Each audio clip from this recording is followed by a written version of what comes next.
ప్రజాప్రతినిధి న్యూస్ ఖమ్మం జిల్లా సత్తుపల్లి పట్టణంలో స్థానిక విశ్వశాంతి విద్యాలయంలో వేసవి సెలవుల్లో చేతివ్రాత కోసం విద్యార్థులకు చేతివ్రాత నిపుణులు భాస్కరాచార్య ఆధ్వర్యంలో ప్రత్యేకంగా ఏర్పాటు చేసిన తరగతుల ముగింపు సందర్భంగా యూనియన్ బ్యాంక్ మేనేజర్ నరేష్ ముఖ్య అతిథిగా హాజరయ్యారు. సందర్భంగా ఆయన మాట్లాడుతూ చేతివ్రాత మెరుగుపడాలంటే అన్ని సందర్భాలను వినియోగం చేసుకోవాలి అని, పుట్టినరోజు, పెళ్లి రోజు, నూతన సంవత్సరం, మదర్స్ డే, పర్వదినాలు ఇలాంటి అన్ని సందర్భాల్లోనూ విద్యార్థులు ఏదో ఒక భాషలో శుభాకాంక్షలు స్వయంగా తమ చేతితో రాసిన ఉత్తరాల ద్వారా తెలియజేయాలని, తద్వారా విద్యార్థులకు చేతివ్రాత మెరుగుపడుతుందని తల్లిదండ్రులు తమ పిల్లలకు ప్రోత్సహించాలని అన్నారు. కార్యక్రమంలో పాల్గొన్న విశ్వశాంతి ప్రిన్సిపల్ పసుపులేటి నాగేశ్వరరావు మాట్లాడుతూ చేతివ్రాత బాగుంటేనే తలరాత బాగుంటుందని, చేతివ్రాత విషయంలో నిర్లక్ష్యం చేయొద్దని, అక్షరాలు రాసేటప్పుడు కలాన్ని ఎలా పట్టుకోవాలి, ఏ సైజులో గుండ్రంగా రాయాలనే దానిపై దృష్టి పెట్టాలని అన్నారు.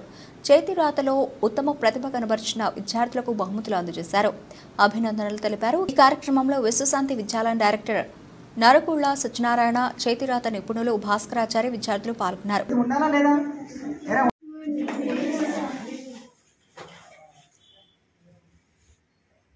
ఈరోజు ఫైనల్ డే క్లాస్. అందరికీ మీకు 2 wordsలో చెప్పాలనుకుంటున్నాను. అందరికీ ఫింగర్ టిప్స్ ఉంటాయి కదా, వేలు ముద్దలు ఇవి ఉంటాయి కదా. ఫింగర్ ప్రింట్స్ అందరికీ ఈక్వల్ ఉంటాయి, డిఫరెంట్ ఉంటాయి. అందరికీ డిఫరెంట్ ఉంటాయి అందరికీ. సో మీ హ్యాండ్ రైటింగ్ కూడా ఎలా ఉంటుంది? అందరికీ సేమ్ ఉంటుందా, డిఫరెంట్ ఉంటుందా? డిఫరెంట్గా ఉంటుంది. సో మీరు అందరి డిఫరెంట్గా ఉంటాయి, కానీ అందరిలో ఒకరిని చూస్తే ఒకరిది బాగుంటుంది, అవునా? కంపారిటివ్గా అందరిది బాగుంటుంది. మీ ఫింగర్ ప్రింట్స్ ఎలా ఉంటాయో మీ హ్యాండ్ రైటింగ్ కూడా డిఫరెంట్గా ఉంటుంది. ఎవరు ఒకలాగా రాయరు, కాదు ఒకరికంటే ఒకరు బెస్ట్ రాయొచ్చు, ఓకేనా? అలాగే మీరు ఇంకా బర్త్డే విషెస్ మీ ఫ్రెండ్స్కి అవి చెప్తుంటారు కదా. ఇప్పుడు అందరూ ఫోన్లో వాట్సాప్ మెసేజ్ అవి పెడుతున్నారు. అలా కాకుండా మీరు గ్రీటింగ్ కార్డ్స్ అవి ఇస్తుంటారు కదా.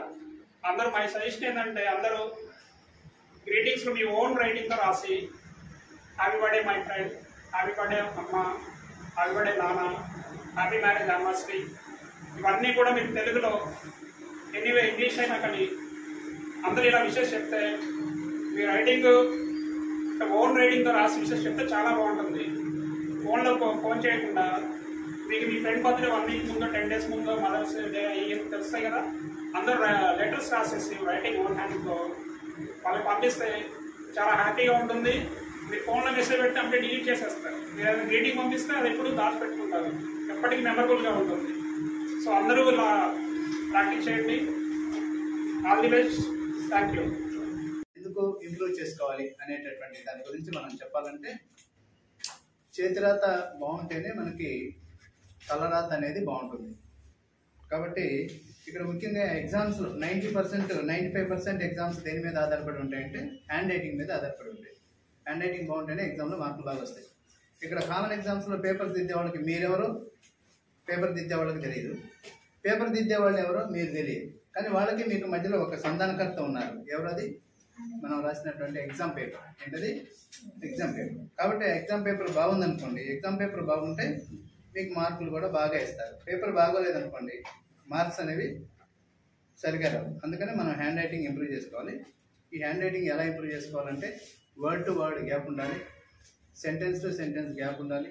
తెలుగులో అక్షరాలు అయితే చక్కగా గుండ్రంగా రాయాలి. ఇట్లా చాలా ఉన్నాయి. తెలుగు అక్షరాలు అయితే తెలుగు హిందీ రాసేటప్పుడు పెన్ను 90 degrees పట్టుకోవాలి. కర్సివ్ రైటింగ్ అయితే కొద్దిగా పెన్ను బెండ్ చేసి రాయాలి. హ్యాండ్ రైటింగ్ ముఖ్యంగా మనం 3 fingers యూజ్ చేస్తాం. ఏ ఫింగర్ ఇది? థంబ్ ఫింగర్, అండ్ నెక్స్ట్ ఏమంటారు దీన్ని? చూపుడు వేలు, point finger, and next middle finger. ఇట్లా పెన్ను ఎలా పట్టుకోవాలి, ఎలా రాయాలి అనే. తెలుగు అక్షరాలు అయితే మనం ఎడమవైపు నుంచి ఇలా కుడివైపుకి రాస్తూ ఉంటాం. కాబట్టి అక్షరాలు ఎలా రాయాలి, వర్డ్ టు వర్డ్ గ్యాప్ ఎలా ఉండాలి, సెంటెన్స్ టు సెంటెన్స్ గ్యాప్ ఎలా ఉండాలి, లెటర్స్ సైజ్ ఎలా ఉండాలి. అక్షరాలు కూడా అన్నీ కూడా మనకి ఒకే సైజులో ఉండాలి. ఒక అక్షరం ఏమో ఎక్కువ సైజులో, ఒక అక్షరం తక్కువ సైజులో అనేది ఉండకూడదు. ఇవన్నీ కూడా హ్యాండ్ రైటింగ్లో మనం ఇంప్రూవ్ చేసుకోవాల్సినటువంటి అంశాలు. ఇవన్నీ కూడా మీరు నేర్చుకోవాలి. మరి మీ భవిష్యత్తు ఫస్ట్ గ్యాప్ చేయాల్సిందే.